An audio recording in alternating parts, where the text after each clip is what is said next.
Good morning, everybody. What's morning for me, anyway? I'm Wes. Welcome to Toonkind D&D. Yay! I've got new players today, which is fun. I've not played with any of you before. So top to bottom, can I get you guys to introduce yourselves, please? Teeth, that's Hello, you. I'm yeah, I know. Hello, I'm Cade, and I'm playing King Tuna. Hi, I'm Ollie. I'm playing Beanhead and sometimes Herman. Celeste Hours. Yay! Hi, I'm Blue Jay, and I'm playing Qherial Flag. Is that how you pronounce it? I've been racking my brains on how to pronounce it. Yeah. Amazing. Cool. All right. So, to start off with, I'm going to welcome you all to the town of Pottingspam. It's a relatively small town in a secluded part of Gisnet, with big verdant farm fields on one side and a thick forest on the other. It is governed by the Duke of Relish, who is a large brown bear fellow who eats too much pie and refuses to have his clothes tailored to fit properly. And he has put out a word through the duchy that he is hosting a championship archery tournament. It's a very lavish affair with a very lucrative prize, an arrow made of gold, and a kiss from Marietta, his niece. So to start with, can I get you guys to tell me how you have heard about the tournament and how you're getting to Pottingspam? Well, for King Tuna, it's pretty much a publicity stunt for him to go to this thing, because he's the mascot of a tuna company called Royalty Tuna, with fish so good it's fit for a king. So, yeah. Amazing. Good lord. Oh, I love that so much. Oh dear. Anyone else? I think Beanhead kind of heard about it through the grapevine and sort of invited himself and was just like, oh, obviously you're gonna want me there because I'm one of the, best archers around, so you gotta have me there. And he also kind of wants to show his kid, like, what it's like out there on the field and kind of teach him the ways that, like, his father taught him. Oh. Lovely. Celeste, one of her family members probably brought it up to her, and she was like, "Hey, that sounds fun. Why not?" And so that's why she's here.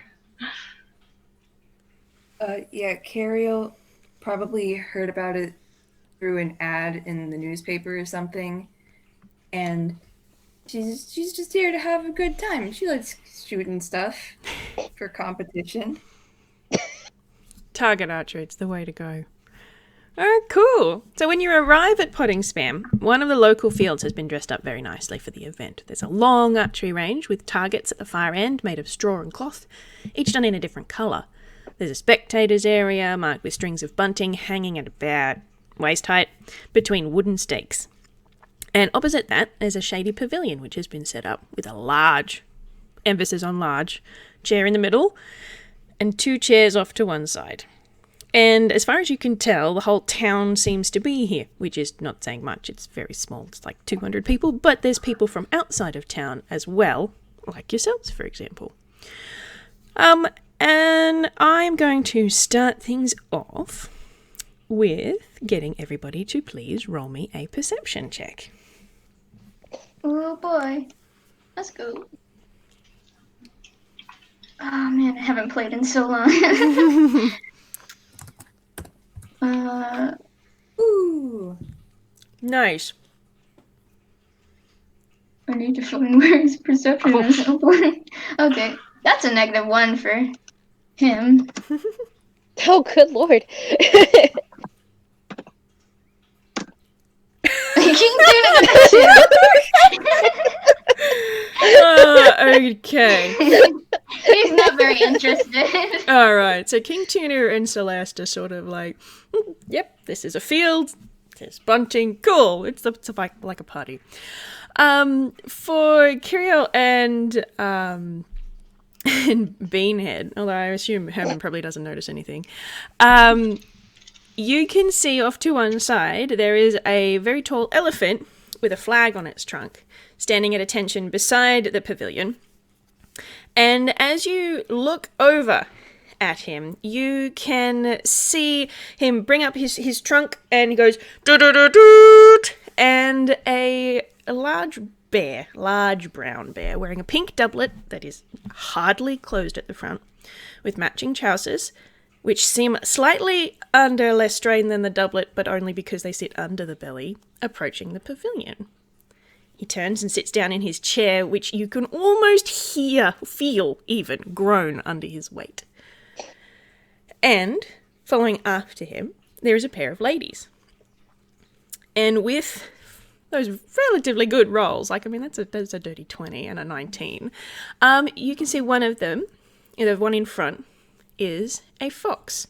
And she curtsies and sits close in the chair next to him, closest to him. And the other is a deer, who also curtsies and sits down. What would you like to do? I think Beanhead is gonna openly comment about how indecent the king's dressed, but kind of keeps it on the down low as much as he can. Well, he's a duke. Remember, he's a duke. Because you're in Gisnep, there is a king of Gisnep. Duke. So yeah, he's a duke. Right. Okay, duke. He just kind of leans over and covers Herman's eyes a little bit. It's just the nerve. Yeah, like he's bulging out of his clothes, unbelievably so. He doesn't want to put Herman in trouble, so he's not gonna speak up more than that, but he's visibly uncomfortable. Ariel's just gonna give a small wave in their direction. Nice. The fox lady notices and waves back. Oh. She's blushing. Oh dear. All right. Have you guys introduced yourselves to one another at all? No, not really. At least not King Tuna hasn't. Even though two of you didn't roll particularly well on that perception, I'll give you this one for free anyway. You all sort of can kind of pick the different people who are not from around here. So you can recognize this. There's sort of a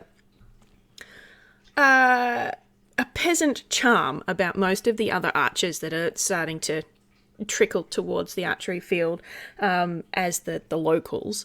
And then there's yourselves and one other that you can tell who is not from here. And that's all I'm going to give you for free. So you can introduce yourselves to one another and be like, yeah, we're not from around here, because you can kind of tell. You're a little bit too fancy for this place. I'm wearing turquoise. Beanhead's cloak is velvet. It looks velvety. So I will say that King Tuna is taking a good look at his competitors, and he's just he's not making any move to interact or introduce himself, because he's of the mindset that, oh, I'm famous, I'm King Tuna, of Royalty Tuna, everybody should know me. Qherial has no idea who you are. She's not going to tell you that. Celeste does, because she eats tuna. That's great. I love that. Does she see him as a celebrity, though? No. It's kind of cool. Yeah. If you saw Captain Crunch, that'd be rad. It's oh, I've seen that guy's face on a tuna can. Neat. Yeah. Oh, dear. Alrighty.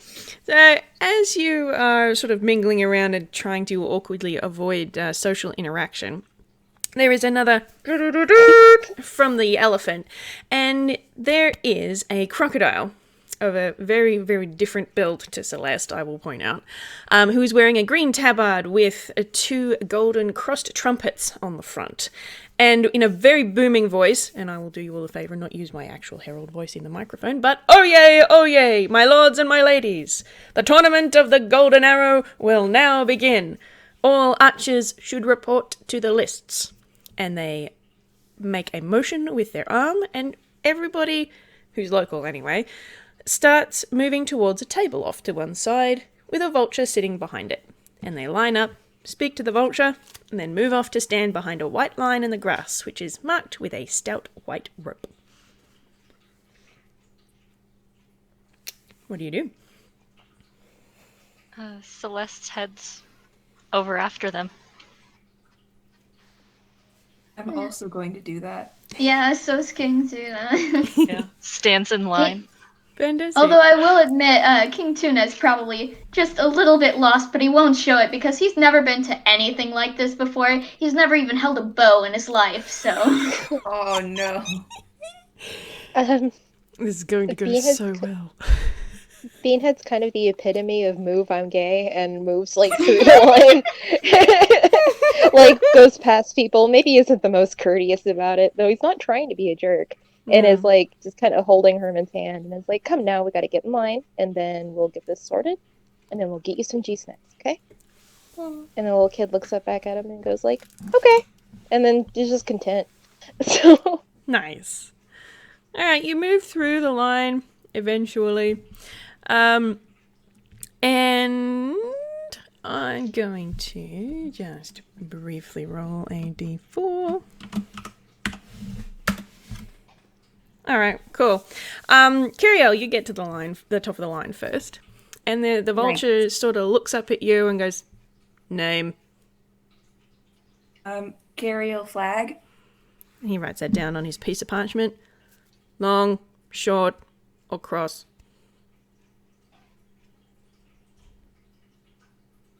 Okay, she's not hesitating. I had to check.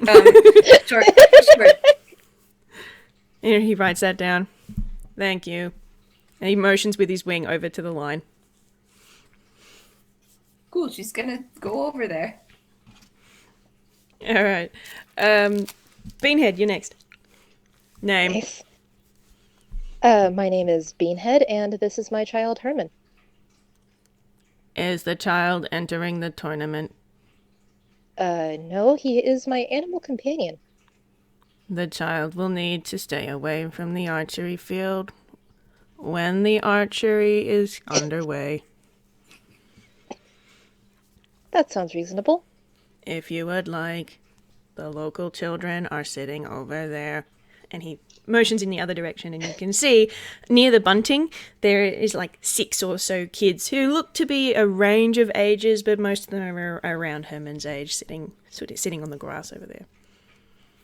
Okay, Beanhead like kind of gets like he's short, but he tries to like kneel down like a dad, but he's not very good at it because dog.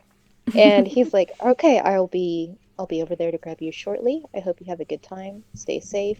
Stay in my sight at all times, okay? And Herman just looks up and goes like, okay, and then just goes. Like, Herman is a sweetheart, like, easygoing, so he just kind of ambles on over to the other kids and immediately starts talking about Storm. Oh, fantastic. Herman's going to have a great time with those kids. Alright, once Herman wanders off, the vulture continues. Long, short, or cross. Long. Writes that down. Thank you. And motions with his wing. Okay. And then he just kind of scoots off over. Celeste, you're next. She steps up. Name. Lady Celeste Hours. Writes it down. Long, short, or cross. Cross, please. Writes it down. Thank you. King Tuna, you're last. Okay. Name. King Tuna! I'm imagining this with like a very flamboyant, enthusiasm. Yeah. And the vulture's just like writes it down. Long, short, or cross. Cross. Okay. Writes it down. There you go. Do you have a crossbow? I just updated my character sheet because I forgot to, so I'm very sorry for the inconvenience. You hurriedly I'm a bought a fool. second-hand crossbow. Oh dear, fantastic. All right, you all go and stand over in the line. And overall, there is... How many archers are there? There's about 15 of you. And you stand up, and after a few more people get signed in, there's another from the trumpeter. And the vulture comes over and stands in front of you all and says, "You all take aim at the targets and loose one arrow. You will get scores based on your accuracy. Those with the lowest scores will be eliminated." And then wanders off. And then I am going to get everybody to please roll me an attack roll for the first round of the tournament.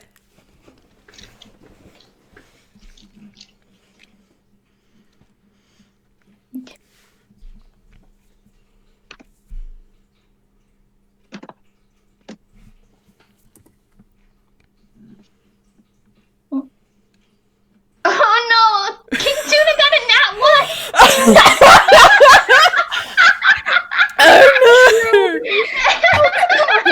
Oh, wowza. Okay. Oh. Okay, Good so lord. let's see. Beanhead got a 20. All of us. Nice. Alrighty. And... Oh, King Tuna, you got a 4. Celeste got a 7. And Qherial got an 8. Wow, it's not a great first round, guys. Tuna's Okay. arrow is just rubber and falls out the instant he tries. Yeah, okay.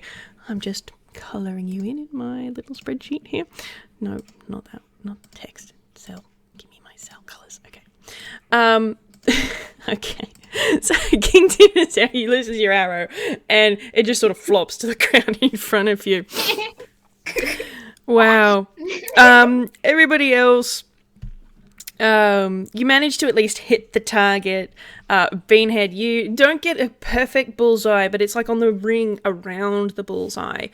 And as you look up and down the line, you can see that most of the other archers didn't do, like, particularly great. There's a couple who did worse than King Tuna did. Like, they just completely dropped their bow and arrow at the same time when they tried to let it loose. And then there was exactly 2 perfect bullseyes and 1 almost perfect bullseye, and a couple that were in that same ring that Beanhead got into. And after all the arrows fly, you can see the vulture walk back over, takes notes, and then walks back over to the herald, who has the trumpets. And he then announces, "The following archers have been eliminated in the first round. Ulrich Hound, Crispin Falcon, King Tuna." 3 cheers! Hip hip! Huzzah! And there's 3 hip hips and stuff. "The second round will commence shortly." And then they start collecting arrows, and you now have a few minutes to look around, interact, do whatever you'd like to do. What would you like to do? King Tuna just embarrassed himself in front of like 200 people. Yeah, how's that? Extremely displeased. Qherial's disappointed in herself. She's supposed to be good at this. Also, I feel like she would talk to other people, but I, the player, don't know how to go about that. So, I don't know. Well, what would you like to talk to your fellow PCs? Your unfortunately eliminated King Tuna over there. Because he's obviously very upset, wouldn't you say, Kate? Yes, he's like seething visibly. Someone should maybe reassure him. Celeste. Oh, Oh, go ahead. You go ahead. okay. Yeah, Celeste would maybe walk over to King Tuna and be like, "It's all right. It was a good try." King Like Tuna. trying to be nice, but like she knows it was not good. King Tuna looks up at her like appalled and says, "Excuse me. Please do not even come close to me. I am not in the state to be mocked like this. Please." Okay, Qherial was going to come over, but she hears that from far away and makes a sort of like disgust face and then turns away. Swerves. Oh my. Celeste goes, I wasn't trying to, so, I like your tuna. She's like awkwardly changing the subject. This earns a smile from King Tuna, and he's like, "Oh, so you've heard of me?"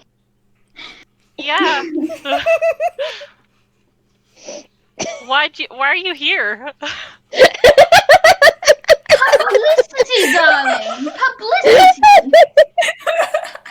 Oh, well, yeah, that's fair. Awkward conversation is awkward. He kind of visibly hesitates and then says, what are you here for?" It just sounded like a fun competition, a way to get to know more people. And I did. Your publicity is working. I got to meet you. I suppose that's as good a reason as any. I wouldn't call it fun, though. Clearly, though, someone tampered with my weapon. I couldn't even be bothered to use that ghastly thing again. It's because you're bad. And like Beanhead just walks by to go interact with Urban. And just looks at him and just goes, "You're bad." Like, matter of factly, and keeps on walking. King Tuna hisses at him like, Oh, that's perfect because Beanhead's a dog and King Tuna is a cat. And it's like, oh my. Great. That's fantastic. I'm sorry, it was just like, oh man. But what if? Amazing. I'll get everybody to roll me a perception again, please. "All right." Oh, Celeste, why? Natural one. Wow, you guys are not doing crash out, are you? What is? Wow. Wow, guys. Yeah. Okay. Right. All right. Beanhead, you're the only one to notice, and I'm going to assume it's because you're still keeping an eye out for him and where he is. And you noticed as you're looking around that behind the table where the vulture was, when you took your entry into the tournament, there is a large board. And after talking to the herald, it looks like the vulture has gone back and updated it. Or written on it, rather. And you can go and have a look at it if you'd like. Yeah, go ahead and do that. Is anyone else going to notice that this very flippant pink dog is, well, mostly pink, isn't he? Pink and white. Is now going over to the lists. Yeah, any color he has is pink. I think Celeste would notice since he just like walked by and insulted the person she was talking to. She kind of like followed her gaze after him, like, what on earth? And then sees that. All right. I have no idea what Qherial's doing. She probably didn't notice though. King Tuna's too busy being upset and whiny to notice. Deeply affronted. Okay, so on the board, it's the scoreboard. and you can kind of see where you all sit. And there is somebody called Gatsy Goose and somebody called N tied for first place. And, like, they're the perfect bullseye first place. Wow. I don't know what Beanhead would do. But Well, He you just can kinda see where mu- Beanhead sits.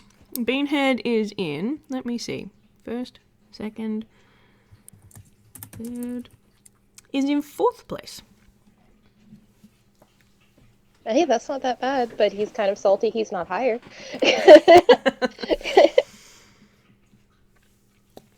Mm. The ladies who were over in the pavilion are no longer in the pavilion. And you notice this by hearing some excited babbling from the spectator area. And she's just mingling around, chatting to the common folk. She's wearing a lovely dress and has a veil on her head over her ears. Is this Maid Marietta? Yes, this is Maid Marietta, the person who, if you were to win, you would get a kiss from.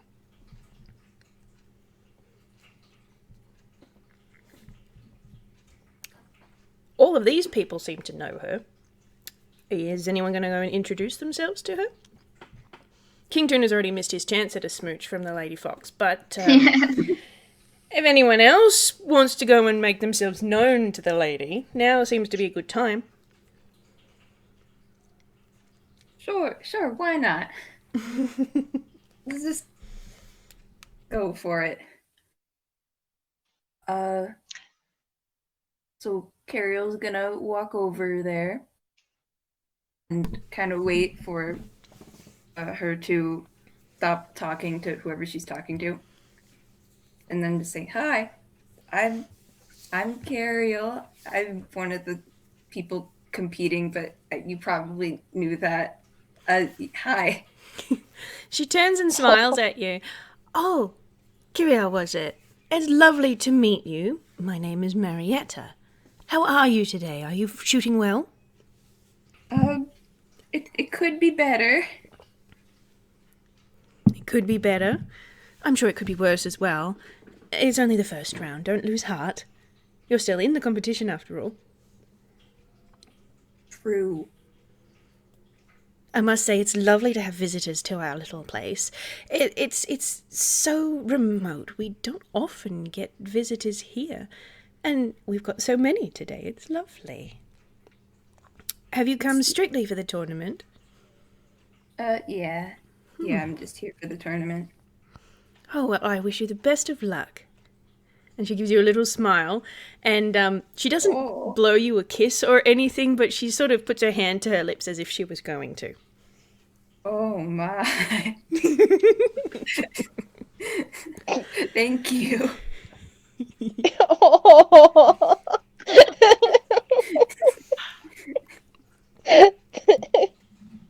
And before much else can happen, you hear another doot, summoning you back to the archery field. And I'm going to get you guys who are still in the tournament to roll me another attack roll. And King Tuna, where are you going to sit while the second round is happening? I don't know. I guess he's gonna sit with a lot of the crowd, but he's gonna keep his distance, of course. Yeah, fair enough. You can easily find an isolated sort of semi-off to the side part of the field, and you've got a very good view of the field now that you're not sort of in the thick of it. And most of the local archers who are doing quite well or not doing quite so well, again, you can notice, and I'll give this one for free, that they like I mentioned before, they have that kind of peasant charm to them. But one of the archers who you're fairly certain is local is much taller than the rest and is a rather rotund wolf.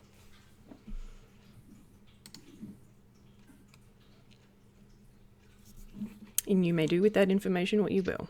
Oh. Okie dokie. Did we roll our attack rolls? We did. Oh my god. Really? These are our attack rolls again. Oh no. Oh yeah. Okay, we haven't done them yet? Alright, good. No, I don't think so. Okay, I was gonna say this doesn't look good. Okay. Still not much better.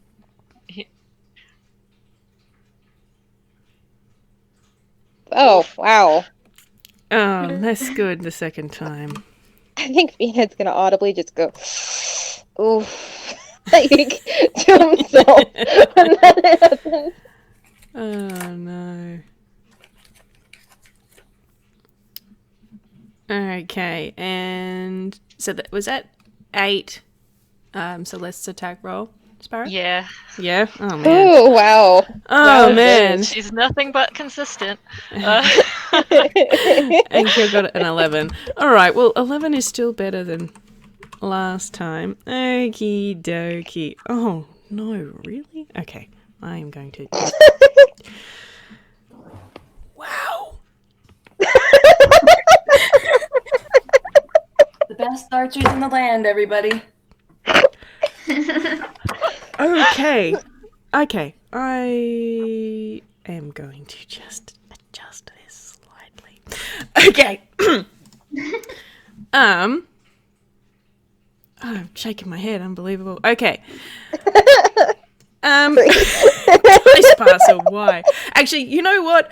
Bugger that. I'm going to give you all advantage because you passed the first round. Try again. No. Oh, much better. Okay. Okay. Alright. That's a little better. Holy crap. Okay. That was so funny, though, like, the sheer exasperation every time you went, like, wow. Look, I can't have you all be eliminated in the same round. That's silly. Okay. Alright. A 19 for Celeste. And a... Oh, is that another 11 for Qherial? Yep. Oh, Guess okay. who's- Very consistent. And a 14 for Beanhead. Okay, great. No, in archery they say that consistency is better than accuracy. Well, You're that's- shooting once on the edge and once in the middle is worse than shooting twice in the same spot on the edge. well, I guess it I'm could the be. real winner here. Oh, dear. Well, okay. That means get to colour you in. All right. So, just like the last round. Just like the last round, the vulture goes up and takes score of the arrows on his little parchment and goes to talk to the herald. And then he goes, "The following have been eliminated in the second round. Amir Deerhorn, Daniel Foxhound, Rihanna Hawkfeather, and Qherial Flag. 3 cheers, hip hip, huzzah." And the crowd is all cheering for the defeated in this round. Qherial face plants and makes an oof.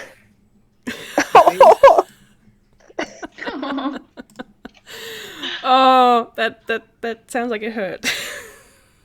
Like, emotionally. It's fine. It's fine.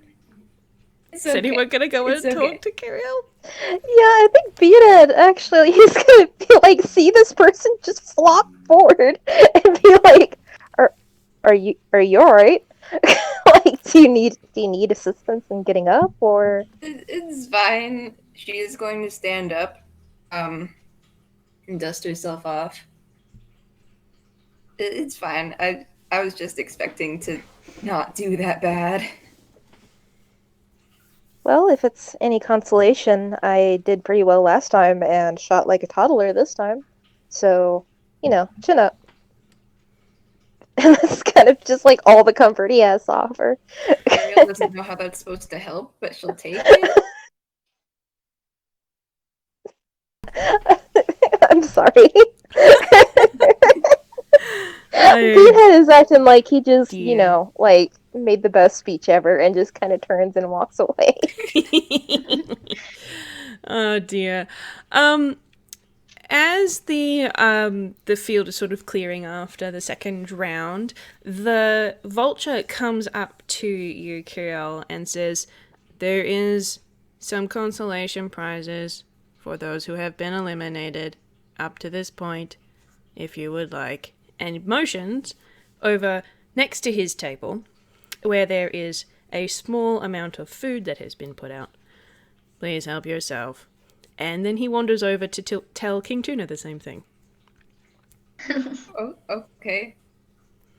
What food is there? It's pretty rustic. Like there's like really nice bread, and there's vegetables. There's a pie that's been cut up, and there's a few little tarts. It's fairly it's humble fare. They're not a very rich city or anything like that, but it's good, really good, hearty sort of food. And looks like it was really well made. I'm gonna eat some bread. Just because. I will say, when the vulture comes up to King Tuna and offers him the consolation prize food, he's just like, "Oh no, I couldn't even. I'm absolutely disgusted by the injustice that has occurred here. I could not even take a bite." Suit yourself. I know he you wanders should try off. it. It's really good. She's calling over to him. Well, fine, maybe a little.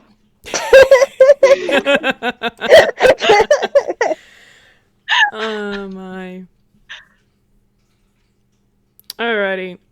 I will get everybody to roll me perception again, please. Okay.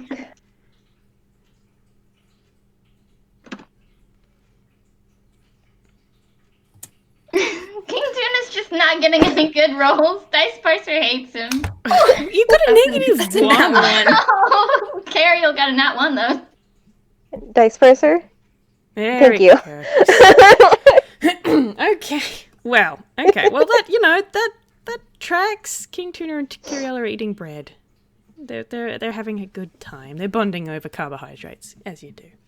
I wouldn't say bonding. That was so quick. Nah, Oh dear. they're just eating bread next to each other. Just sulkily eating bread. Carbohydrates are my only friend. Okay. So Celeste and Beanhead though. You notice the vultures going and updating the scoreboard, and again that same Gatsy Goose and Anne are still tied for first place. And the local constable, whose name on the board is only Constable, is 2 points behind in second place. And you can also see, and Beanhead, you notice this really, really quickly because Herman is related to this. There is a gaggle of children, and as far as you can tell from here, they might be gambling.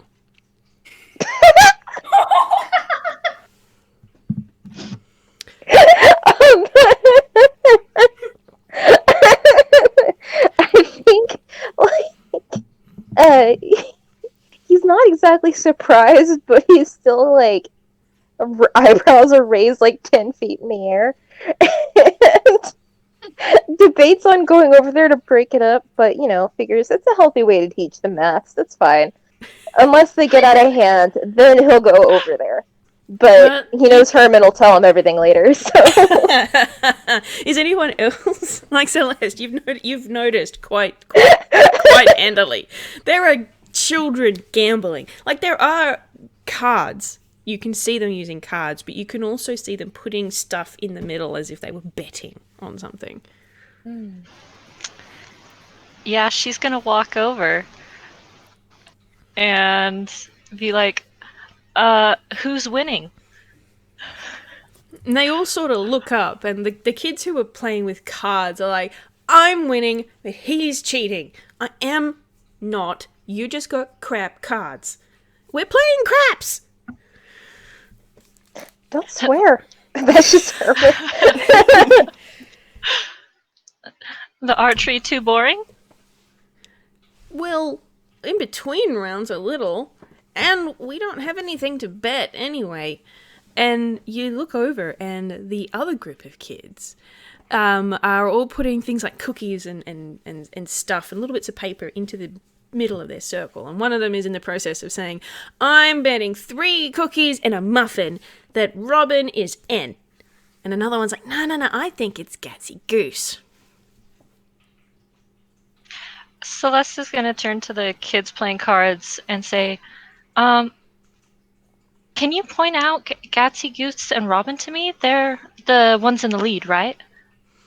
And all the kids sort of stop and look up at you and are like, oh, well, we can point out Gatsy Goose, but Robin's not officially here. Oh. Oh. Oh? That's like slightly confused. And then they sort of look at each other and it's like, you don't know? Robin Cowell. He's the best archer ever. And they sort of look at you like, yeah? We're prompting your memory? Celeste kind of shrugs like, nah, never, tell me. Okay. So, Robin She Cowell. crouches down so they can whisper. Robin Cowell is the best archer ever. And he's in love with Lady Marietta. But the Duke doesn't like him and keeps trying to arrest him. Oh no. But he's gotta be here. But we think he's in disguise. We were thinking it might have been you. But you're here. Still not out of the question. He's done worse. He's good at disguises. And one of the other kids is like, yeah, I mean, he's not silly. If he's here at all, he's got to be one of the archers who's not from around here. So it's got to be you.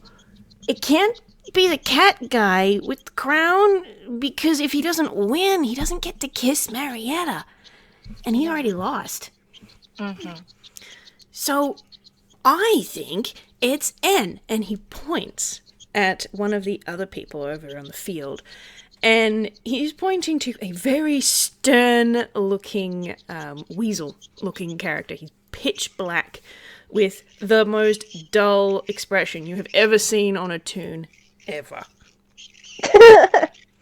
I think it's Gatsy Goose, and that's him over there. And she points, and there is a goose standing there.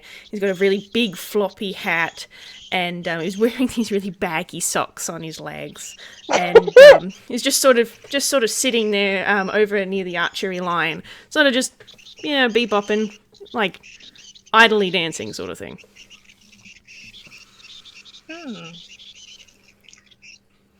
Celeste goes, want me to go find out? They all sort of gasp and like, oh, would he tell you? I don't know, but it's worth a try. Yeah, maybe, but you gotta keep it quiet. If the constable finds out, he'll just arrest him, and then he definitely can't win. You're right. Maybe we should wait. And the kids are all sort of talking amongst themselves again, and they're looking, and it's like, maybe he's the dog. Nah, he's not doing well enough. He'll stand out if he does too well, but then he won't win if he doesn't do well enough. And they're all sort of chattering like this, trying to pull apart all the conspiracy theories. The dog is my dad.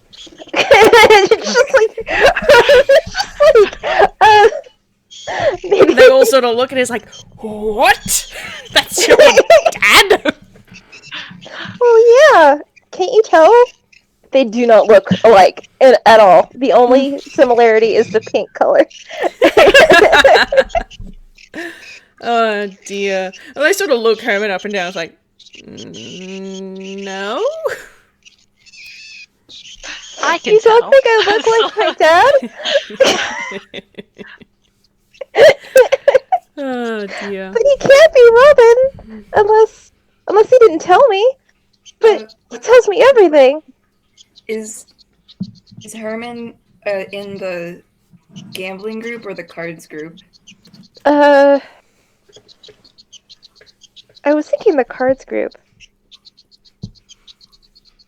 Like, they're right next to each other, so, like, they're all in a group, but, like, you've got your little circle of gamblers and your little circle of card players. I was thinking, like, wherever he is, like, Herman just kind of raises up a hand like he's in school, and it's just like, hey,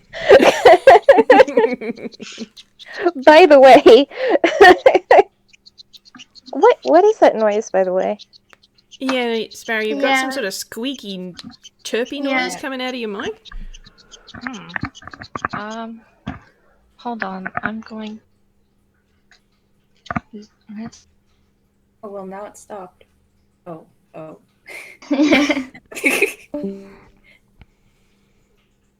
Do, do, do, do, do, do, do, do, do. Is it better? That's better. Yeah. Fantastic. No scratching noise. It was a little distracting, but it was just like, okay, no, it's just, some kind of Some noise. sort of noise. But- Yeah, Thanks yeah, for yeah. letting me know. Groovy. All right, you have now discovered that there is somebody entered the field who is probably not who he sounds he is. What are you going to do with this information, Celeste? She thinks it sounds very cute that someone's got a crush on the maid and is gonna keep quiet about it. But she is gonna be like kind of watching the two lead archers with more interest now. Fantastic. So you're not going to tell anybody about that? You're No. just going to like, haha. Uh, What's Herman doing? Would Herman's Herman just keep quiet about it? That's a good point. Actually, you know what? Yeah, Herman kind of gets up and excuses himself, like in that kid where he's just kind of like, "I'll be right back," and then turns around, falls on his face, gets right back up, keeps going, and like runs over to Beanhead, but he doesn't tell him everything. Really, all he is like, there's a guy here, and I think he's an animal. But he's a guy. But he's also not supposed to be here. But he's some guy, and I think he wants to kiss the big lady, but I don't know. Like, it is a game of telephone with a little kid. Amazing. So that's all Beanhead knows. I'm going to get Qherial and King Tuna to roll me a perception with advantage to see if you notice this Okay. little interaction. Because Herman's not being quiet. No. Okay, so King Tuna got a 12.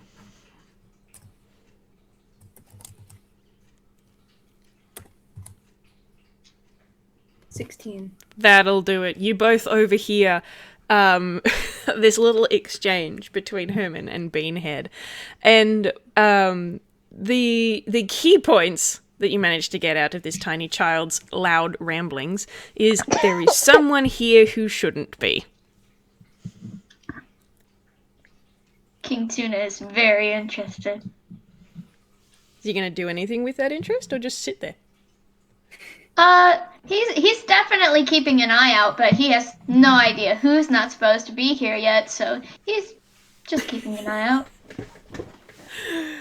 I'm trying to get you guys to interact with one another, you know. Oh dear. All right. So after this sort of, they're just vibing. Oh dear. All right. There's another.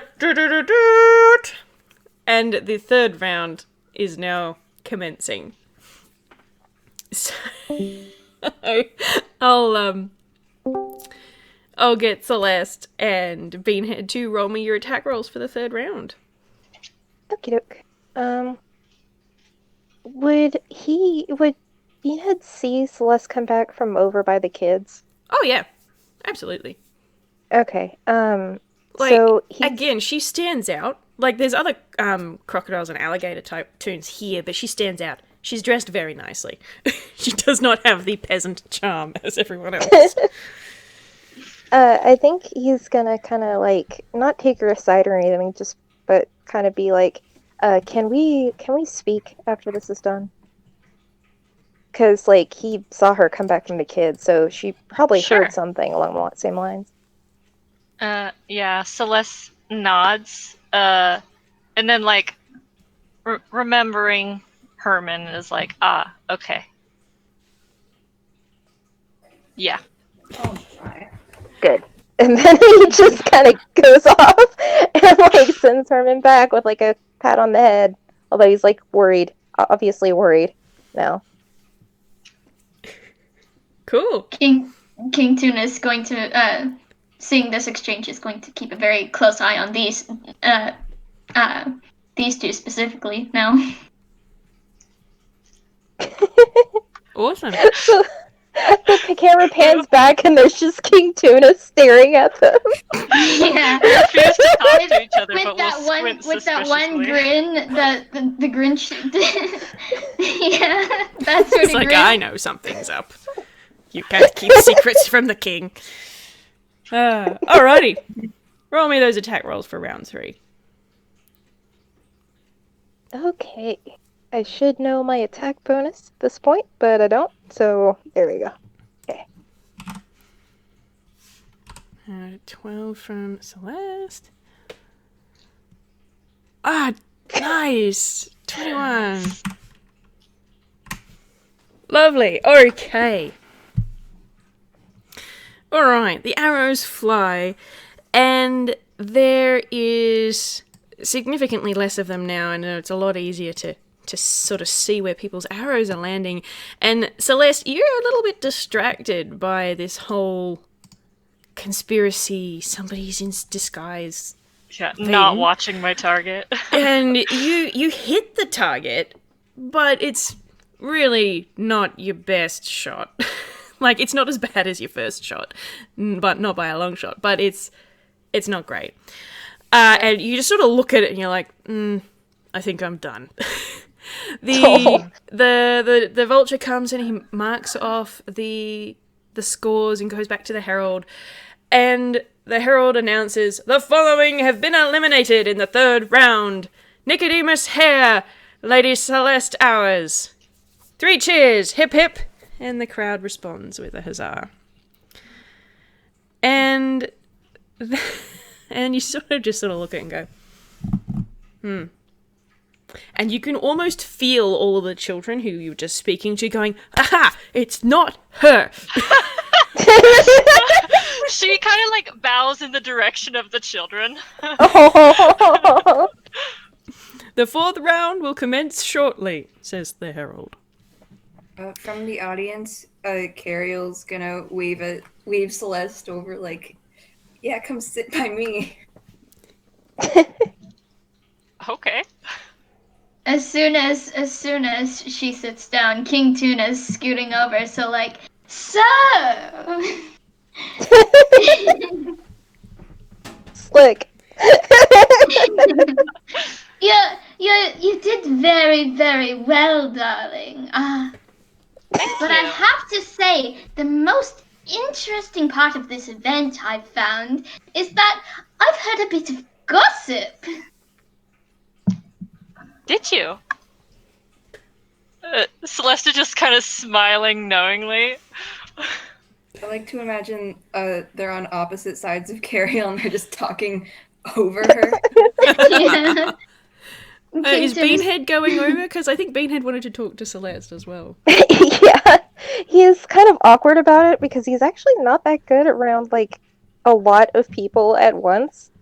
But he's gonna really? kind of, he's gonna kind of stir himself up and like. Celeste will wave him over because, yeah, he did want to talk. Yeah. He's like, So, you spoke to the children as well, yes? Yeah.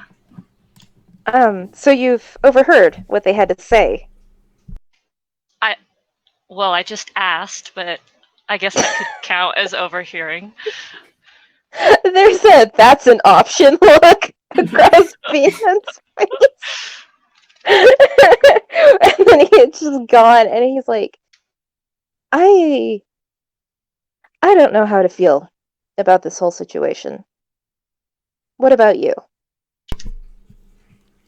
I think it's pretty neat. Qherial has no idea what's going on.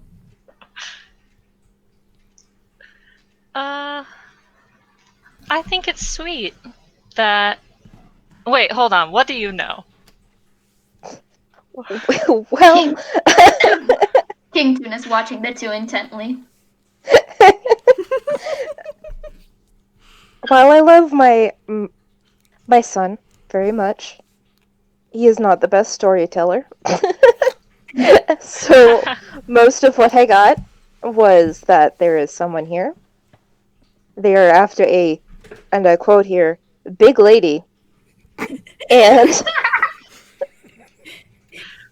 I crack myself up.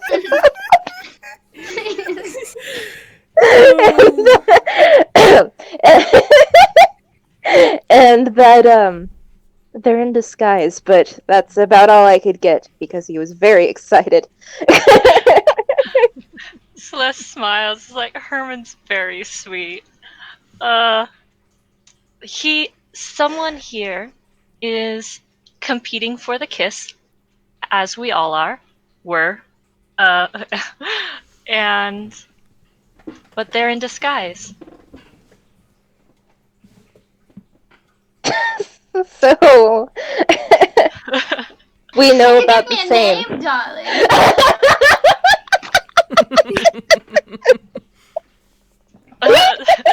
Celeste kind of like shushes, like shush, and quietly goes, Actually, can Celeste make a perception check to see if anyone else besides these three are listening in? Oh yeah, absolutely. Go for it. Qherial's gonna pipe up and say, I do remember seeing someone else who didn't look like they lived here. You know? With a 19, you can look around and nobody seems to be paying particular attention to your conversation. But there is something else going on. There's another conversation of interest, which you have noticed, Celeste. The large wolf is now over at the pavilion speaking to the Duke.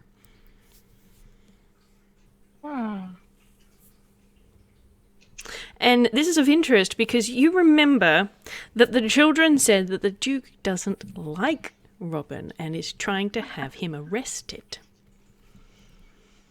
Oh no. Celeste goes. The person here in disguise is someone named Robin, and the Duke does not like him. The children say that he's trying to get him arrested, but Robin apparently loves her. Sorry, what's the maid's name again? Marietta. Marietta.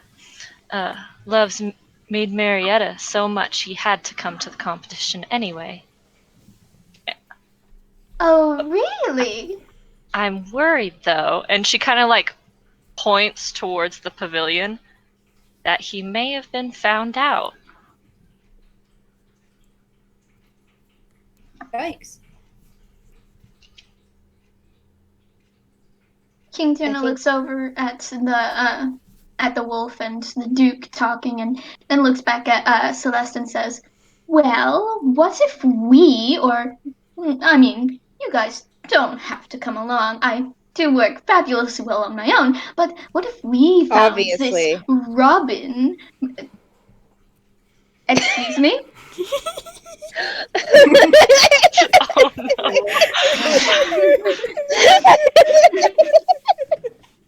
I said nothing. Continue.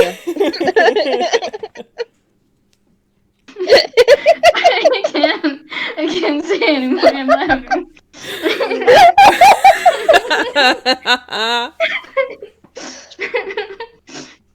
I want y'all to know Beanhead's trying to cover up the fact that he didn't realize that the prize was a kiss. Oh no. Oh, amazing. Well, the rest of you could roll insight to be able to figure that out. I reckon that could be fun. King Tuna couldn't care Okay. less. I'm I'm gonna gonna roll roll the insight because insight. That's a 17. That's not bad.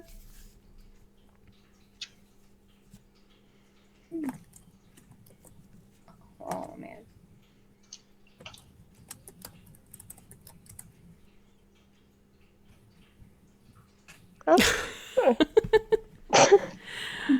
Oh dear. Okay, so that's a 17 and an 18 on insight against Beanhead.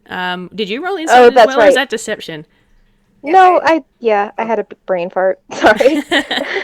Or do you want to roll a deception if it can test? Yeah, that's the proper way, huh? Oh man, Beanhead, your bonus. It's not great, buddy.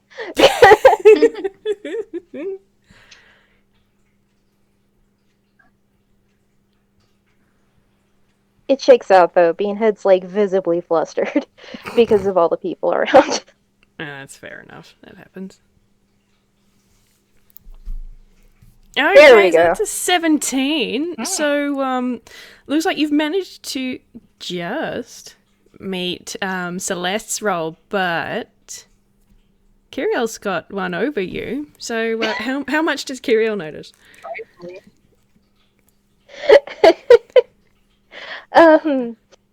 You notice that like Beanhead is like visibly sweating, like, and he's like looking over at different things, and it's just like, oh, I should have read more than archery competition, huh? He saw a learning opportunity. Oh my. A learning opportunity for what? Well, not kisses. Kisses and gambling. Like he's this. This is a dude who is very obviously all about his kid, and you're seeing a dude realize that he may have pecked up a little. Especially considering he's still in the game. And he's the one person left in that group and still in the game. Mm-hmm.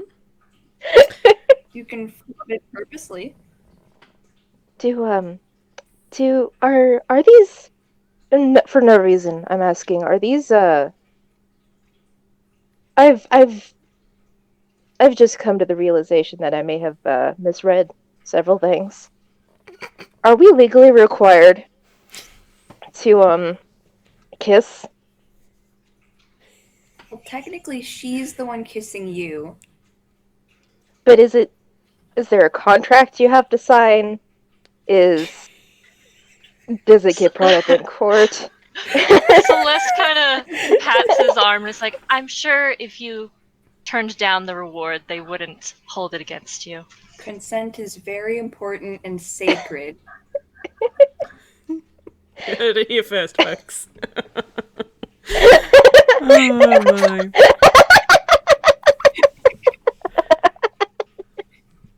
Like there's something seriously going down, but Beanhead's also like, oh no. Oh Because dear. what On if Herman sees? On that note, I think it might be a good opportunity for a quick break. So how about we pause here and we'll have a quick break, go to the loo, get a refill of water, and then we will commence for the second half. Sound good to you guys? Yep, sounds good to me. All right.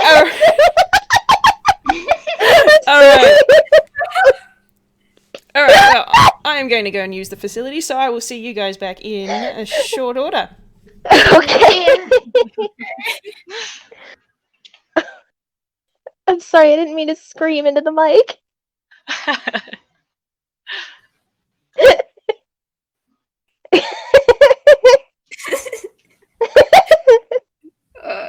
Oh my god, I've been so nervous.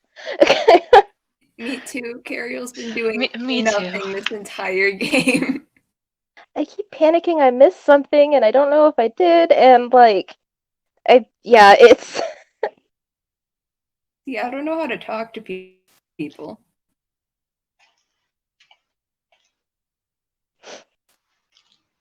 I'm having a lot of fun though. Yeah. Same. Celeste just came to shoot some arrows at like a sport she's not actually very good at, and now she's got like a whole drama playing out in front of her, so she's having a great time. Qherial just came to shoot arrows at something she's supposed to be very good at. I think Beanhead was also kind of like, yeah. Beanhead just wanted to like help teach his kid. Man, he didn't realize it was all this.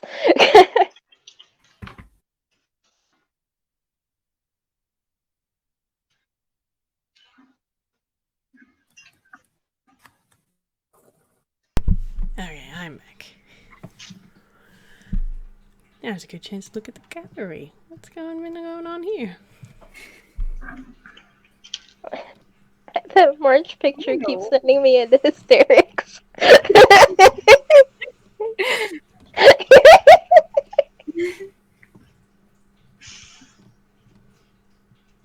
It's the blur. Yeah.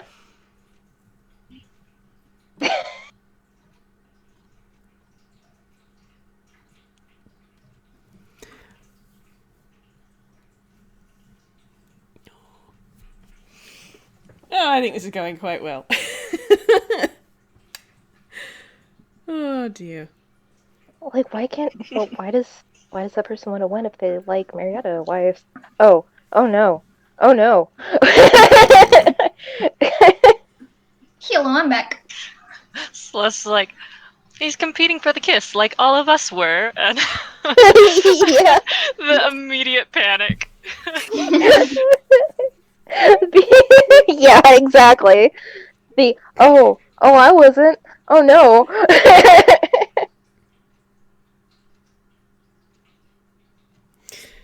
Oh my. Can you imagine if they did have to sign a contract and like do a pile of paperwork? Amazing.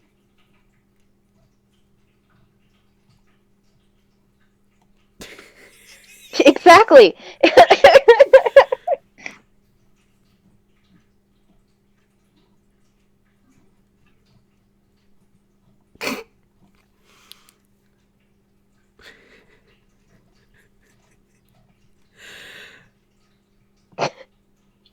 Listen, he cares about his kid, and that's about it.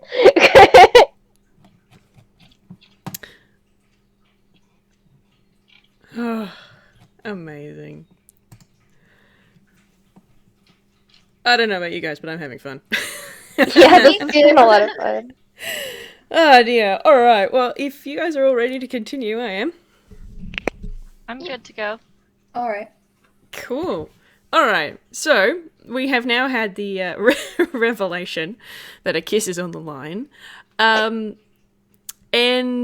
Celeste had pointed out the constable talking to the Duke. So there was a train of thought that did get derailed there. Sorry, gang. Yeah, Tuna was gonna say something.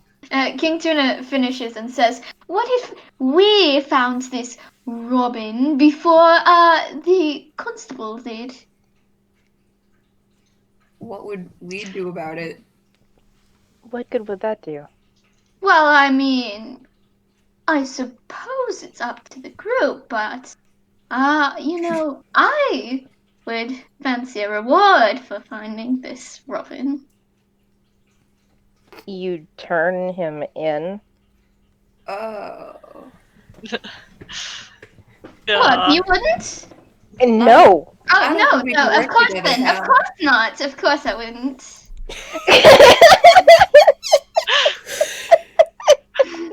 Oh my.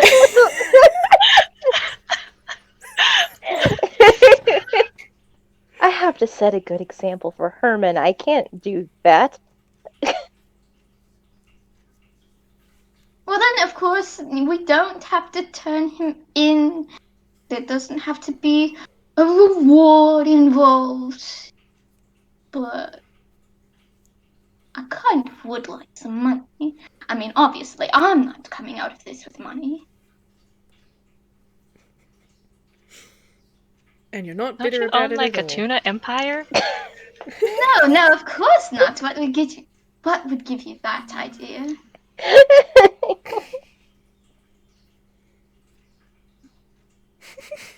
You own a They're tuna just- empire?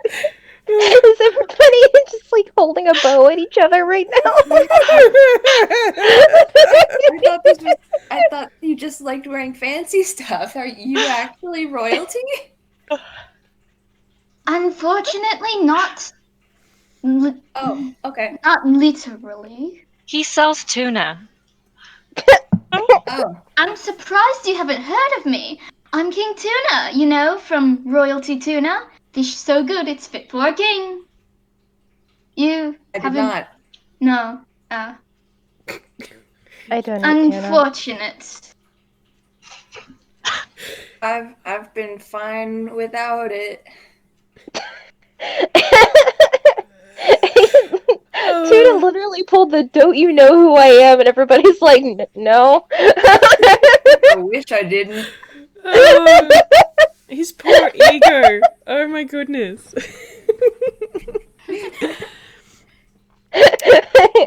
King Tuna's Anyway. worked with a group of people who didn't know who he was before, so he's not terribly hurt by it. Also, I want to apologize in advance for Beanhead being rude to Tuna. No, it's okay. He deserves it. Go ahead. Drag him across the floor. That's fine by me. Oh my. Apologizing. All right. Well, you've come to a very good conclusion there. The constable is still talking with the Duke, and now that it's been pointed out, you reckon it looks very conspiratorial. Celeste mentions that she thought you might have been found out, and if you don't want to turn Robin in, are you going to try and help him? Is the next question.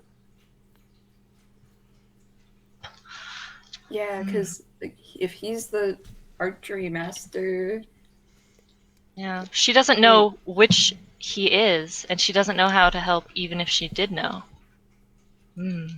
yes. But you don't know that he's been found out. You just think he might. You could go over and eavesdrop. See what's up. All right. Who's good at sneaking? Oh, I'm good at sneaking. Beanhead has disadvantage on sneak. Yeah, I'm checking. I'm pretty sure I have disadvantage on sneaking. Yes, I do. I'm not proficient, but I still have a +4. King Tuna has a +1, but I think with Beanhead, because he's still in the thing, he might like weave through the crowd on his way back to try and overhear something. Okay. We can do that. Roll me a stealth.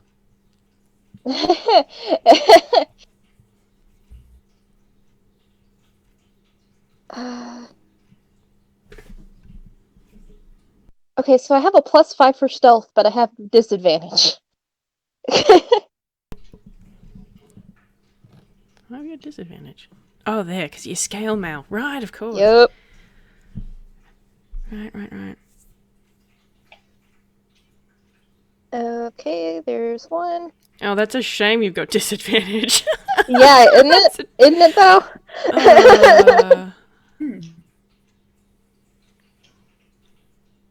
Yep, 13. there we go. Okay, well, that's still not too bad. Okay, so you manage to make your way through the crowd and you get close to the pavilion where the Duke and the constable are. And the Marietta and her handmaiden aren't sitting there. They're off talking to the townsfolk like they were after the last round. And you overhear the two talking, and the constable is saying, "It's hard to tell, my lord. They are both displaying immense skill, just like his, but it could be either of them. And it could even be that one of the other out-of-towner who is trailing behind, he could still be in the running and planning to take the 4th round. It's not out of the question." And the Duke is like, "That is not acceptable, constable. I need that vagabond captured. I can have my men move on the archery field and apprehend them all. We can strip them. A disguise will come off in such a manner. No. If the soldiers are too close to the tournament, he may catch wind and flee. Save it for after the final round. He will win, and then we will simply have them swoop in and arrest the winner as he approaches his prize. Then he will not be able to escape again." At your orders, Your Excellency. That's what you hear. Oh my goodness. Okay, 1, your voices are really, really good. Thank 2, you. I think Beanhead's just gonna kind of amble on, like, okay. Well, they weren't just talking about potentially grabbing me and stripping me in front of my child and the town. Oh dear. Like, as soon as he heard the word strip, like, he's like audibly jumps and makes a little clank noise.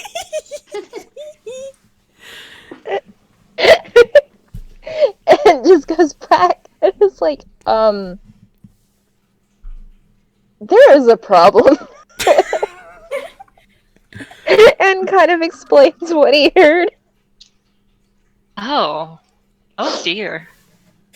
Yikes. Can we see where the two other competitors, the goose and I'm forgetting the name of the weasel.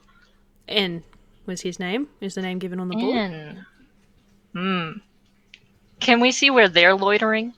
Yeah, absolutely. So the goose is still sort of loitering near the archery line. He's not gone to mingle with any of the other archers. He's just sort of standing there.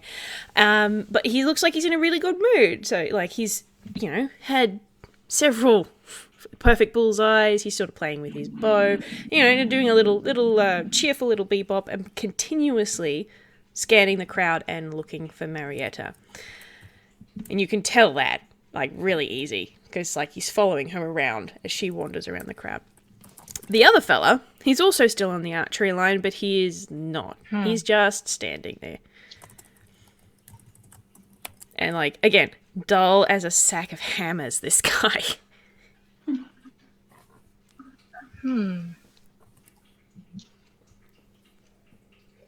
So, okay. Celeste is gonna stand up and say, "Well, I'm gonna warn him."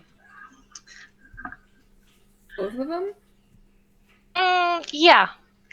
Whoever it is, they'll know. Alright. She's gonna walk down to the archery line and she's gonna introduce herself to first the goose. All right. He notices you coming up. He says, hello there, miss. How are you? Are you having a good time?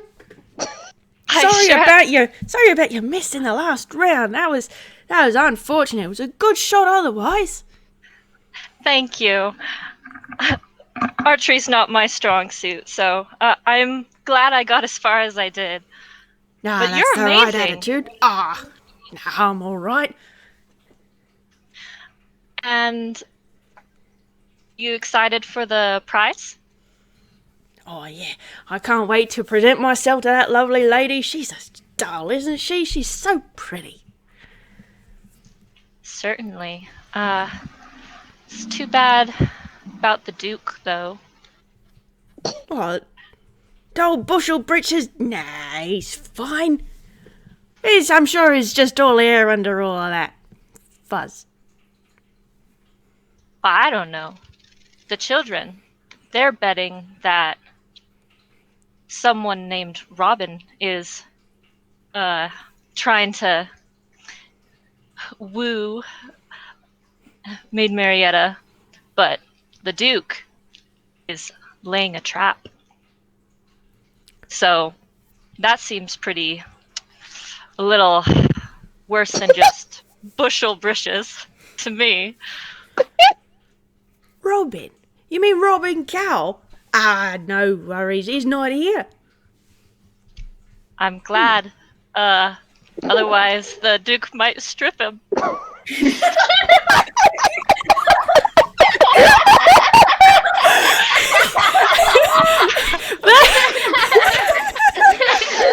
I couldn't say That makes him hesitate a little bit. That does make him hesitate a little bit. He's like, he'll do what?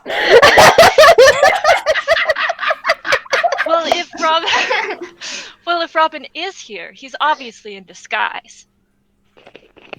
That's just what the kids say.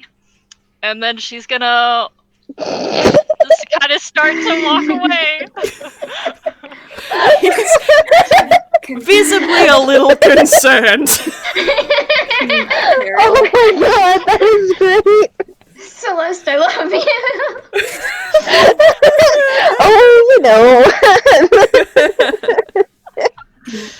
Like to the old stripperoo. Oh goodness. She's gonna head over to the weasel guy. Alrighty. So you go over to him. He glances at you, like you can see his pupils sort of move towards you as you approach, but that is literally the only movement that he makes. Hello, I'm Lady Celeste. You're N? He just stares at you. You're doing quite well. Where are you from? No response. Okay,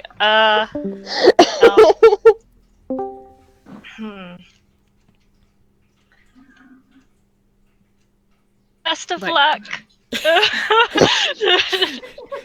He also does not respond. Like, this guy embodies that ... kind of thing. Oh Just boy. She goes, picks up pie from the table, consolation and goes table. back to the stand. Yeah. And I really don't, like, after getting the pie, she's like, okay, I can handle this. And then she, like, goes back. Oh my god! She goes back! Oh no! And she goes, have you ever heard of Robin? ...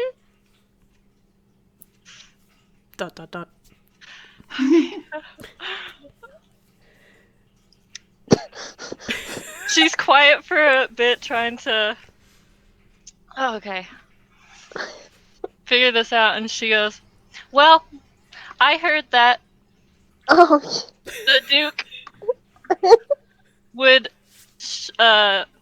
strip him apart if he caught him at this competition, so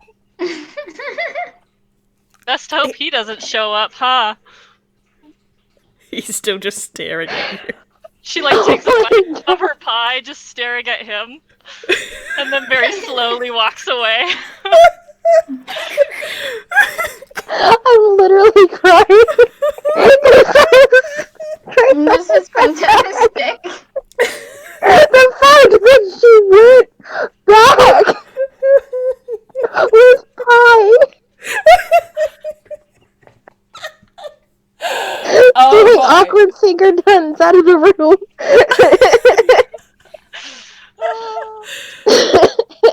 She tries to be friendly, but she is not made for social interaction. Apparently, neither is he. Yeah. Ariel's Oh, supposed my. to be, but I am not, so I have no idea how to approach this. Are you going to go and relay the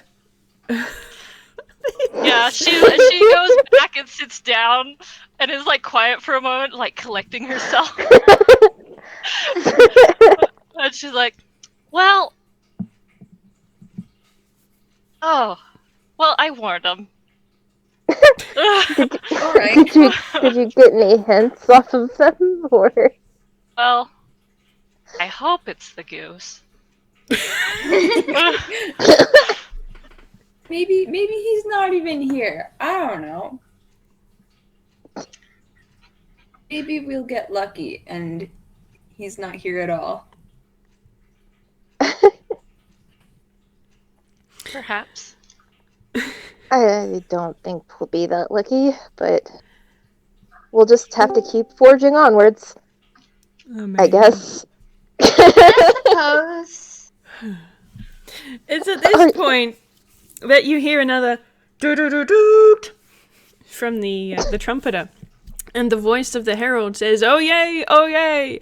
The finalists for this grand tournament are the Honourable Constable of Pottingspam." And there is an audible boo from the crowd. Boo! And Gatsy Goose. And at that one there is a cheer. Felicia Swallowtail, Isambard Badger, and Mr. Beanhead. It's just Beanhead.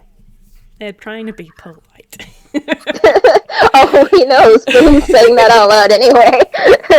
Yeah, that's valid. I've done that in court too. The final round will take place from the view of the baronial pavilion. And you look over and you can see the vultures are moving the rope that marks the shooting line. And it is in line directly with the Duke's chair. And then you can also hear the voice of a Gatsy Goose saying, so the lovely ladyship can get a better view of her archers. Good idea. And then there's another doot from the trumpeter, who is summoning all the remaining archers to the line. N takes the position closest to the pavilion, followed by the constable, and then Gatsy Goose. And Felicia Swallowtail and Isambard Badger are standing by them. Where are you going to pop yourself, Beanhead? As far from the Duke as possible. Okay, great. At this point, I'm going to get all four of you to roll me a perception with advantage. Okay.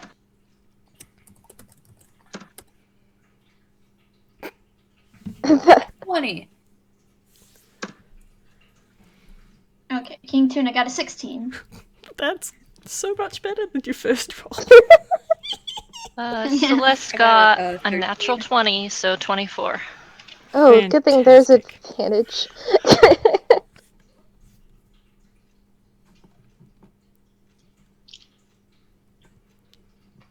So Excellent. 15. Fantastic. Okay, you're all watching a little more closely because you're sure something's up. And as the archers all raise their bows, you've noticed N has changed his stance. And those of you who have done archery in the past extensively will notice that if you were to be aiming at the target, he'd be about 90 degrees off with his feet like that. And a second later, you realise his arrow is pointing at Marietta. Ooh. Oh no. Oh, You may do with this information what you will.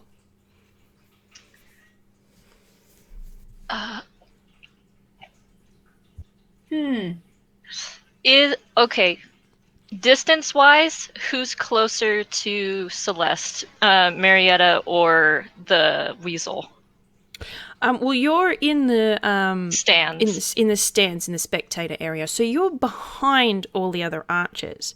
But because the line has been moved up, you're probably within 45 feet of N. Marietta's a little further away, and there's stuff in between.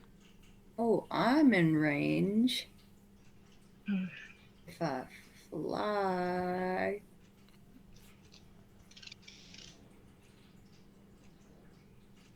I just need to think of what I'm gonna do because there are consequences. This isn't the train.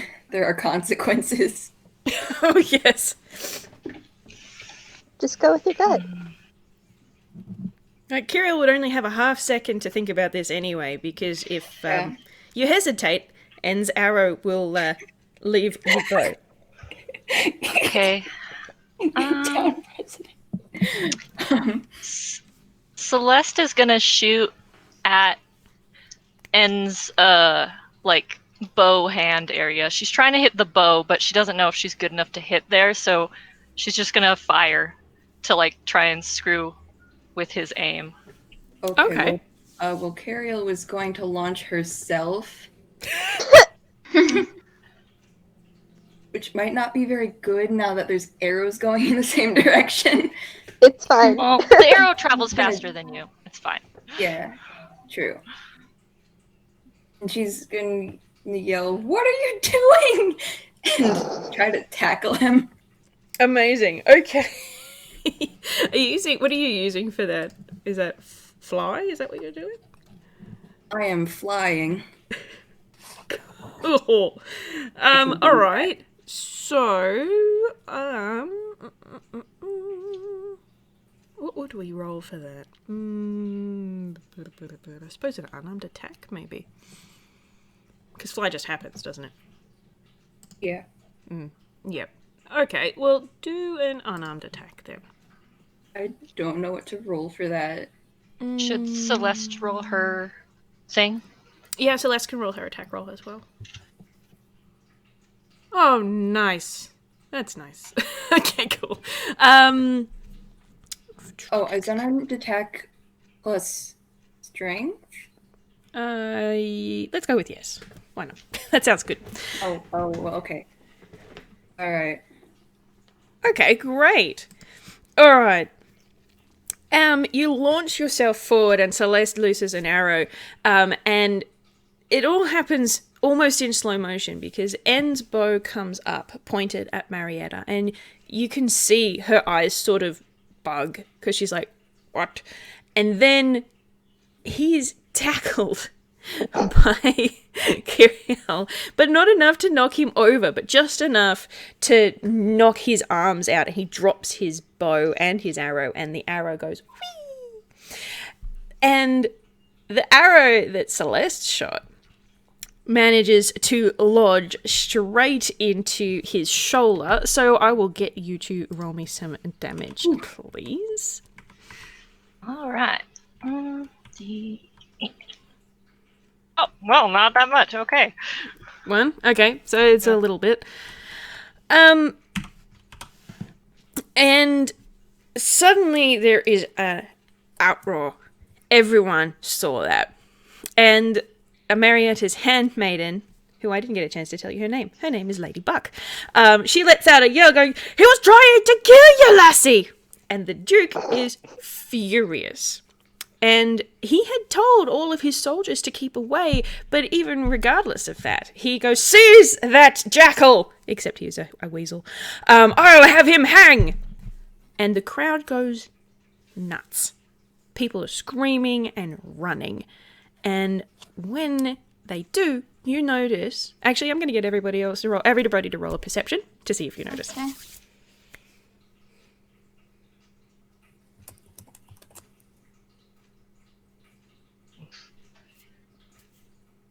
Everybody except Celeste notices that there are 2 more weasels in the crowd. Oh no! And at this point, I would like everybody to please roll me initiative. Oh no! Oh boy. What is my death star? You first said weasel, I was like, oh, haha, coincidence like the Yakuza, but. Oh. Really?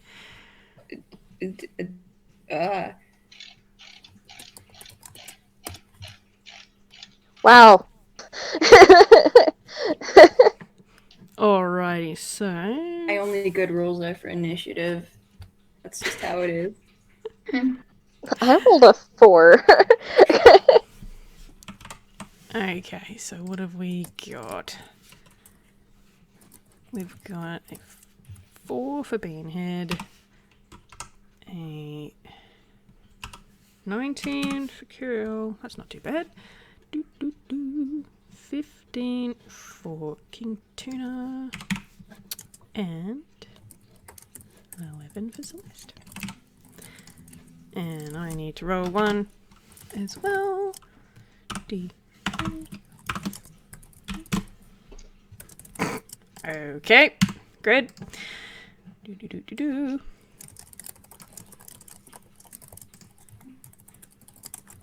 Sword range.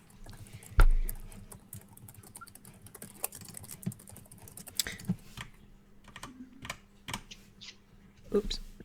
I sorted it by the wrong column. I'm trying to do initiative in Excel because I cannot brain.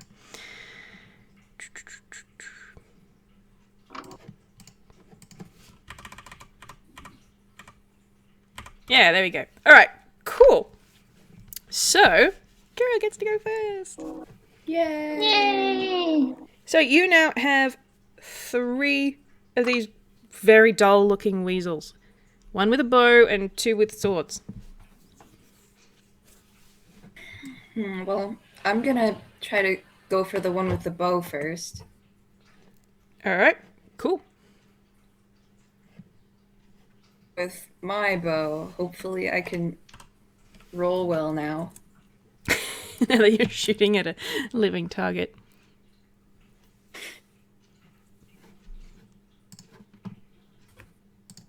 That was better than all my other ones. Oh dear. Okay, that Would help if I have his sheet open. Yes, that hits. Roll me damage.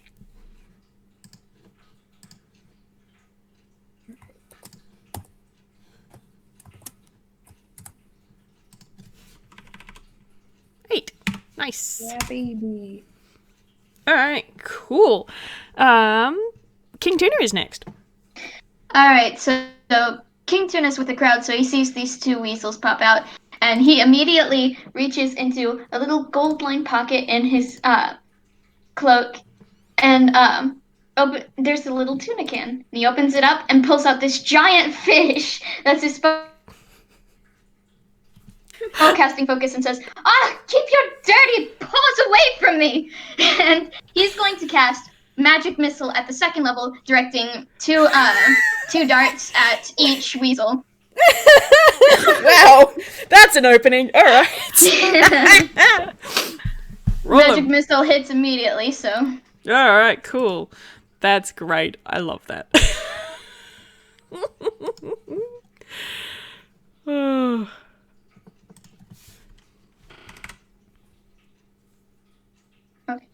Okay. So this is do you roll for each? Oh yeah, that would be a +2 for those 2d4. So that's actually a 5. So that's 5 to each weasel, I believe. Let me just quickly read that spell. Magic missile. Create 3 glowing dots, magic force, except you're doing it at a high level. 1d4 plus 1 force damage. Dots all strike simultaneously. Okay. Easy. Okay, cool. 5 there. Right window. 5 there. And 5 there. And 5 there. Alright, fantastic. Okay, so the N is next. And he is going to attempt to... He's going to attack King Tuna because, ow, that hurt. So, D20 plus 6. That's an 8. What's Yeah, your class? My armor class is 14, so that doesn't hit. Nope. Okay, great. Well, that's his turn. It's now Celeste's turn. Okay, so so Celeste screwed up that perception check, but people are attacking the other weasels. So can she see them now? Oh, yeah, absolutely. Okay, cool. Which is closest to Celeste? The two The who are N, wielding probably. swords. The two who are Okay, wielding the two swords are wielding actually swords. closer because they were in with the Stands. in the stands. Yeah. Okay.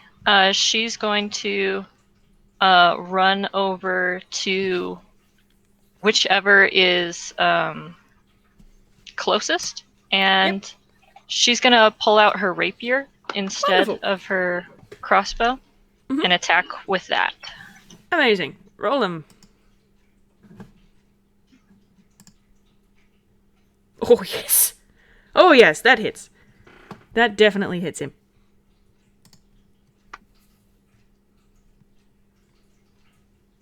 8. Very nice. Okay.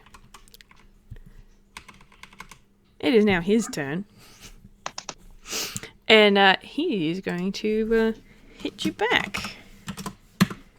And... Oh, God. Nope, he's not going to hit you back. Never mind. Let's see Not whether... the greatest assassins. Apparently not. Let's see if his buddy, who is turn now, does any better. D20. Nope. Celeste's armor class is 18. Nice. Wow. Okay, well, that didn't go very well for them. Okay. So all this is happening, and then... Robin. Or should I say Gatsy Goose? Now, you're pretty sure it's Robin. He is going to do an attack roll. He is going to attack the guy that attacked the person he's in love with. Yes. Oh, Good lord. oh boy. What damage is that? 1d8. 1d8. D8 plus 2. 9! Oh boy. Okay, cool. Now it's Beanhead's turn. What is the situation with the kids right now? The parents generally have ushered the children away, and Herman has kind of been bundled up with them. Okay, that's good to know. So, like, he can see that he's, like, with, people Yeah. who can make sure he's safe. Yeah, Okay. yeah. You can see his little pink hood amongst like this group of people who have all fled like ages away. It's like, oh no, fighting happening. We're out of here. Cool, okay. He's gonna audibly just go, whoo, and then turn his bow at whoever, like, whichever assassin's closest to him. In his case, N is closest because he was on the archery line. Cool, okay. I can still use the longbow this close, yeah? Mm-hmm. Okay, just making sure. Yeah, he's gonna let it fly. Roll 'em dice.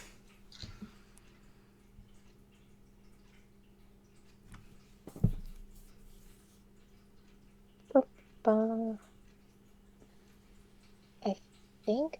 Yeah, okay. 12. That does it. Roll me some damage. Oh, wow, okay. I was fully expecting. Okay.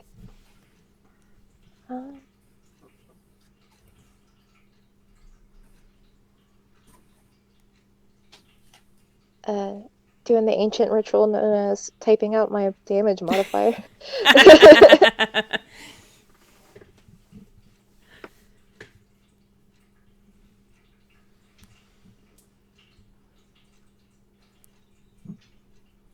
Nice. Okay. You let loose your arrow, and it plunges into Ent's chest. And then the most bizarre thing happens. He starts to fall apart. He turns sort of goopy and drippy and melts into a slick black puddle on the grass. Murder. Oh. Oh boy. And with that little data point, we'll go back to Qherial.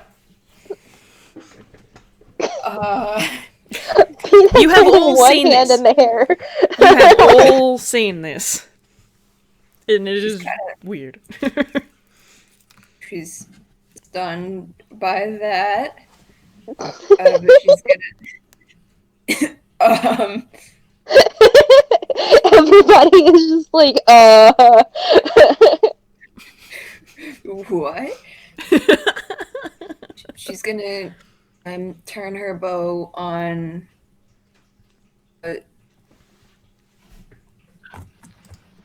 Which of the weasels is like? Who's engaged with? Both of them Which- are engaged with Celeste.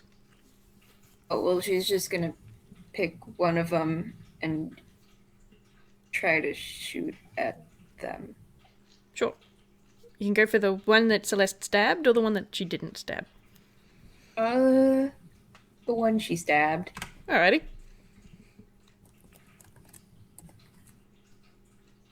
That does not hit. All right. You let loose your arrow and it sails through the air and you can see it just sort of skim past its ear and lodge into the grass. King Tuna. So, neither of the weasels have their attention on him, do they? Nope. They're focused on Celeste. Correct. So, King Tuna kind of weighs his options for a moment. Like, should I just leave or should I stay and fight? Bad publicity to be a coward, better publicity to be a hero, fine. And he's going to extend a hand and cast Burning Hands at the weasel that Celeste stabbed. Nice. Very nice. Burning Hands. That one's not touch, is it? No, it's not. Cool. Yeah. 15 foot cone. Okay. Alright, so casting Burning Hands creates a 15-foot cone of Yep. fire. So And he's centered it on the weasel that Celeste stabbed. the thing about a cone is that it flares out. So Celeste and the two weasels both are going to be in range there. So Celeste will need to make a dexterity saving throw. Oh boy. And so will the other two. Oh, right. 19, you're fine. These fellas, on the other hand, what's your saving throw?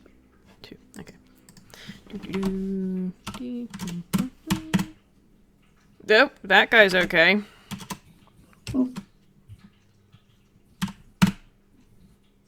Ooh. Oh wait, no. Did that- Okay. None of Everybody didn't is roll. fine. No, wait, no, that one wasn't a roll. That one didn't because- roll. Okay. Yeah. Yay. D20 plus 2. They're still fine. Yeah. Dang it! Flames sort of lick through the air, but you haven't caught anybody on fire, unfortunately. Have you got any? Groans. Ugh. Have you got any movements or bonus actions you want to do, or are you done? King Tuna's fine. Okay. He's Okay. fine there. No worries. All right, Celeste, it is now your turn. There was a brief moment of fire, but you're okay. Yeah, she's like, whoa, okay. And is looking at the weasels like, what are you? But she's gonna attack the one she already attacked with Cool. her sword. Do. Oh no! Wait! Actually, Oh, one of the people in the Walnut Gallery pointed it out. On a successful save, it's half as much damage. So everybody still Oh. takes damage. Oh boy! Oh, okay. Okay. Yep. Good catch. I was curious about Yeah. that. Yeah. Thank you, chat. I only read as far as must make a dexterity saving throw and then stopped reading. I did about the same. Okay. So 3d6. I think one roll for all three of them is fine, and then they all take half of that. Oh, okay.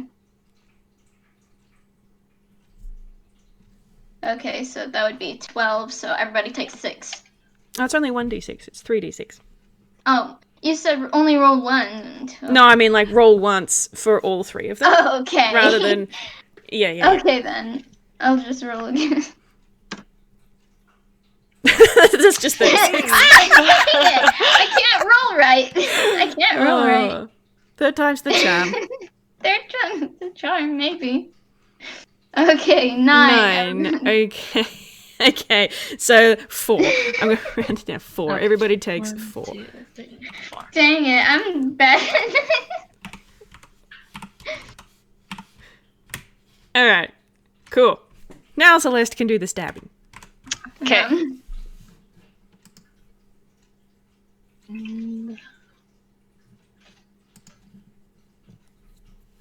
That's...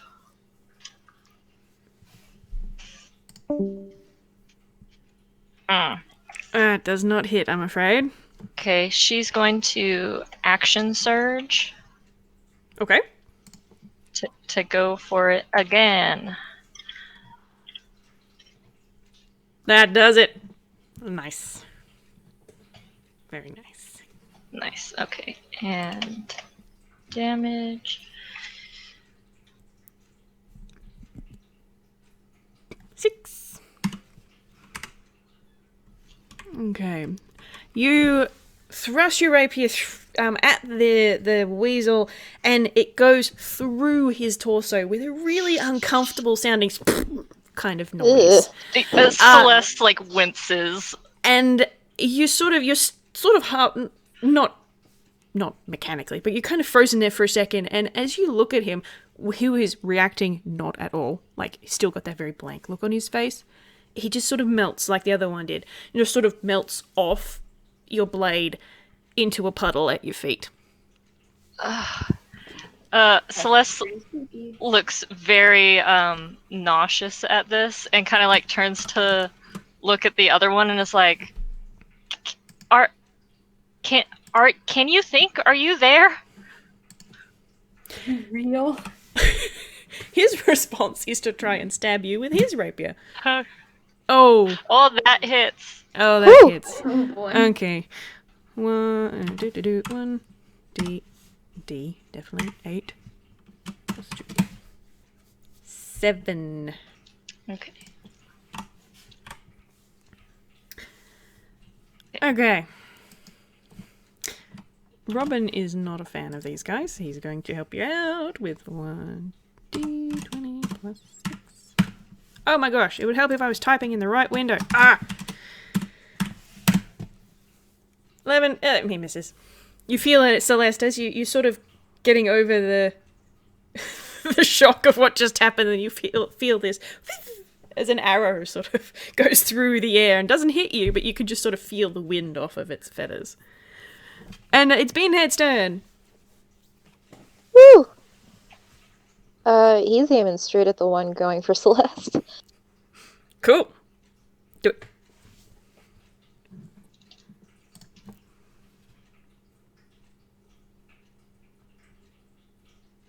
Yes.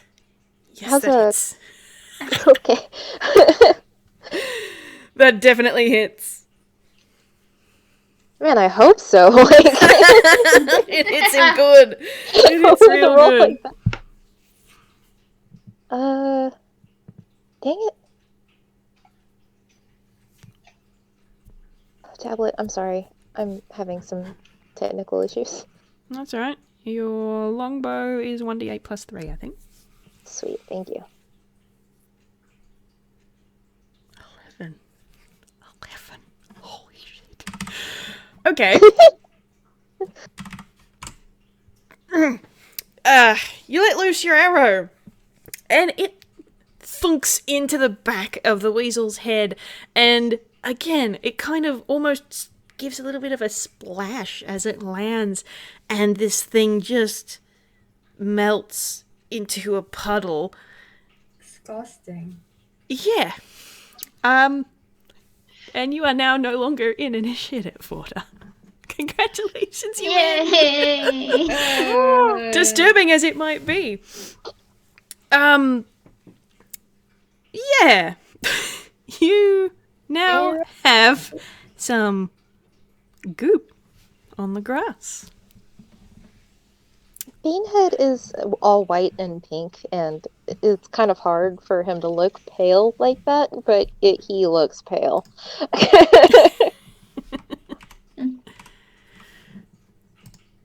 King Tuna looks at the spots of the little puddles of black on the ground and he's like, ugh. What were those things? Certainly weren't weasels I've seen.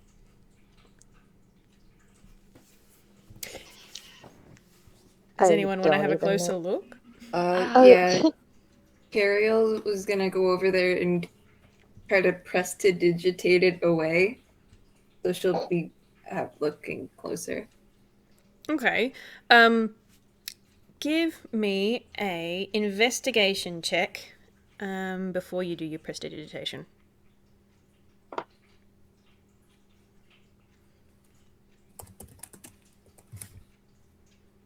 14. All right, cool. You look down at the various piles of black ooze, and you can see it's thick. It's like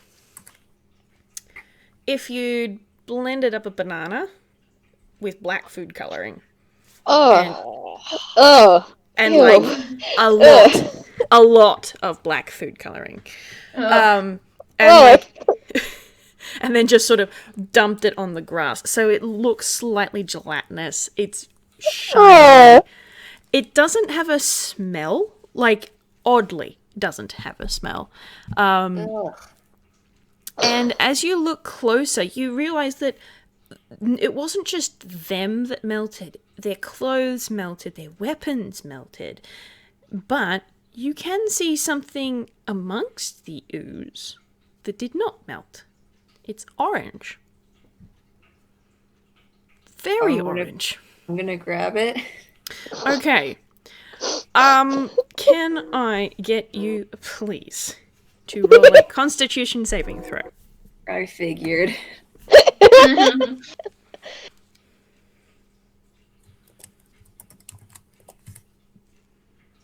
I feel like if you had a DM screen, you'd be making a face over it right now. You reach into the pile and you grab this thing, and as your hands touch the ooze, you feel something burning at you, and you take 2 points of poison damage. But you now have in your hand a palm-sized amulet. There's bright orange. It's a pumpkin. Like a jack-o'-lantern. What does that mean? What? It's a gourd. Like it's not an actual pumpkin like the food pumpkin. It's an amulet. It's a piece of jewelry, but it's a pumpkin. I'm gonna put it in my hammer space. Don't have time to unpack that right now. Look at it. Into the hammer space. Is anyone else gonna do anything at this point? I think. Oh. Go ahead. Yeah, no. You go ahead. Oh, I was gonna say, like, Beanhead just kind of leans over and, like, vaguely looks it over, but doesn't stick his hand in there. Mm-hmm. Just kind of, like, scoping them out, I guess. Yep. Well, because there was the 3 of them, and they all melted, and as you look, all 3 of them have this little pumpkin nestled within them. Here. Can I roll? Oh no, that's not something Beanhead would do. History check, I guess? Yeah, do it. To kind of see if, like, he remembers reading that anywhere, because he's very bookish. Sure, do it. I am trying. My tablet is not cooperating. Fair enough.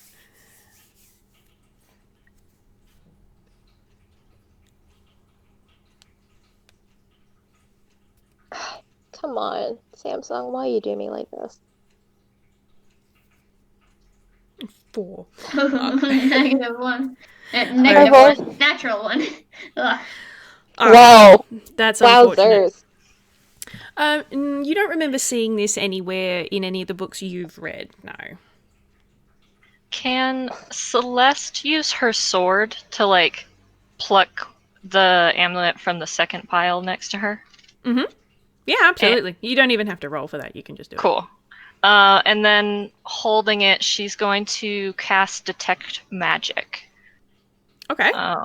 So I sense, I see a faint aura around any visible creatures or object in the area that bears magic. You learn its school of magic, if any. Okay. You cast your spell and you look at this thing, and it does not seem to be magical at all. But you can see a very vague, fading sort of magical glow from the oozy stuff. Ah. Is it faded too much for me to tell what school it's from? It's... let me just remember what it is.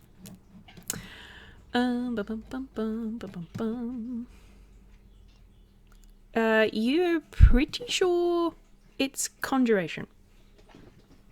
Okay. Makes sense. She actually doesn't look as sick as she did earlier. Well, these things might not actually be real. Oh. Yeah. Okay. Are you going to relay that? Yeah. She's gonna say, those were conjured creatures. I don't think they were real. Whew. Makes sense. Okay, that's very good to know. At this point, you can hear a fairly timid sounding voice coming from the pavilion of, is it over? And you look over, and the Duke had hidden behind his chair through the entire thing, and is now peeking around the back of it, trying to figure out whether or not it's safe to move his bulk back into view. And Gatsy Goose kind of puts his hands on his hips and goes, "Some help you, were."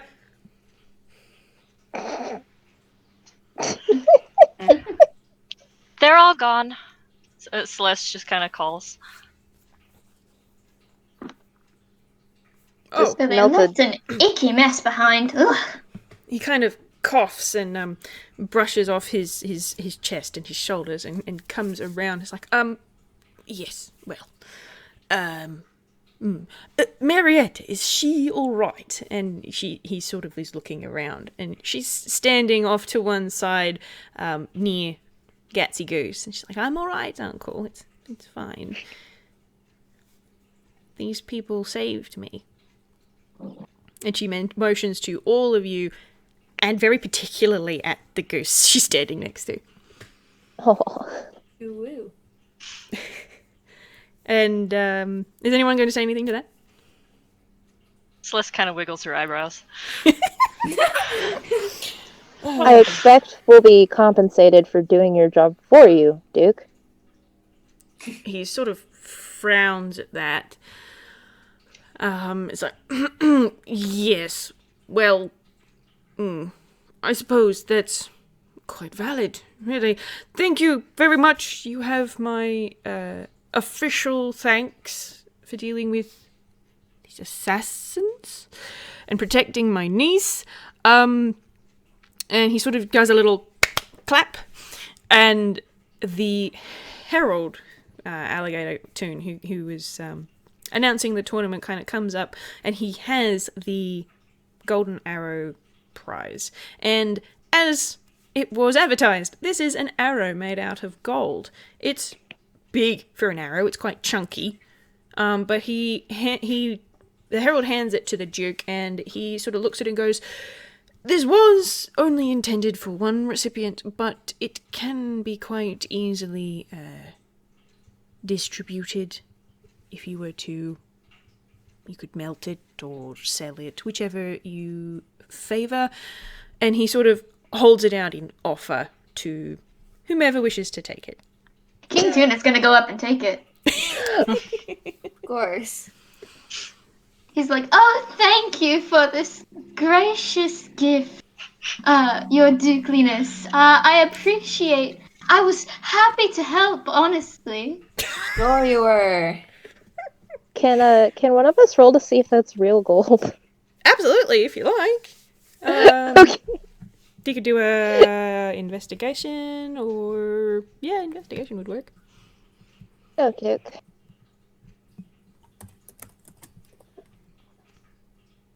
I want to see if Tuna just got handed like foil.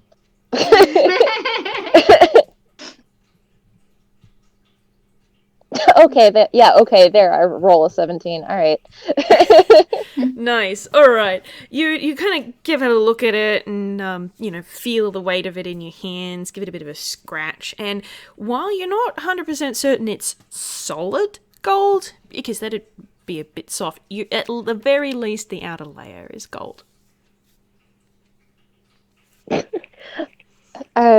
Beanhead's too dignified to take a bite out of it just to make sure, so he's gonna let it go. Make sure it's not a chocolate arrow or something. Oh dear. As you're doing this, Marietta sort of looks at the goose she's standing next to, and then looks at her uncle and says, "Uncle, perhaps you could give something to this archer as well, because a 5-way split of treasure is almost certainly going to be unequal." And the goose sort of puffs up his chest and is like, "I've heard some rumours, Your Excellency ship, about you and some fella that you don't like so much. Do you reckon for my reward you could leave him be?" And the Duke sort of just like looks at him and then just sort of puts a hand on his face. It's like, "If you're after a pardon, Robin, fine." And the goose takes his hat off, and there's a fox under there. Oh my It's god. like, "Yes!" And then there is a cheer from the crowd as they return to the archery field, and Robin dips Marietta and gives her a kiss, much to the hurrahs of everybody. Yeah, Celeste is cheering too. King Tuna looks dissatisfied because there goes his prize money for finding Robin. We weren't gonna let him get that anyway.